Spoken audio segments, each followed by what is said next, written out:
Bonjour et merci de recevoir le pain de vie chéri. Allez annoncer à mes frères qu'ils doivent se rendre en Galilée. C'est là qu'ils me vont. Après la résurrection, Jésus pense en premier aux disciples, à ceux-là qui l'ont abandonné et régné durant sa passion. Ceux-ci demeurent ses vrais amis, sa vraie famille. Ils ont besoin de cette bonne nouvelle pour se sentir bien, pour être consolés et apaisés. Jésus aujourd'hui nous charge de cette mission de l'annonce de sa résurrection. Il nous envoie dans les Galilées de nos vies, où les gens vivent dans la précarité, où les gens vivent sans espérance, là où les gens vivent dans la souffrance, dans la violence, dans la peur, l'angoisse, où les gens vivent dans la guerre et les manques de toutes sortes, pour leur annoncer la bonne nouvelle de la résurrection et susciter l'espérance qui fait vivre. Avec le ressuscité de Pâques, nous sommes tournés vers l'avenir de ce monde nouveau que Jésus, ressuscité, vient inaugurer. Ce qui compte, c'est la mission. C'est l'annonce de cette bonne nouvelle, que la mort est vaincue et que la vie est ouverte à l'infini, à l'éternité. Le monde ancien s'en est allé.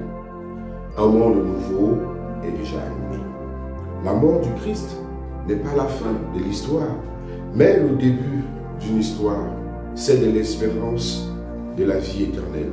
Le début d'une nouvelle histoire, d'un recommencement, d'une nouvelle genèse. La mort du Christ n'est pas un échec. La croix de Jésus de Nazareth devient une porte qui s'ouvre pour Dieu d'être présent au monde qu'il aime. Dieu n'a pas abandonné l'humanité, car c'est lui qui prend l'initiative d'envoyer les femmes comme premiers témoins de la résurrection. C'est à nous que cette mission est confiée aujourd'hui. C'est à nous de sortir, d'aller dire la résurrection, d'être les témoins de ce monde nouveau, de vivre en enfant de lumière, de vivre en enfant ayant reçu le ressuscité. Ceci veut dire que nos vies doivent être ces lumières de la résurrection. Nos vies doivent témoigner justement que le Christ est ressuscité.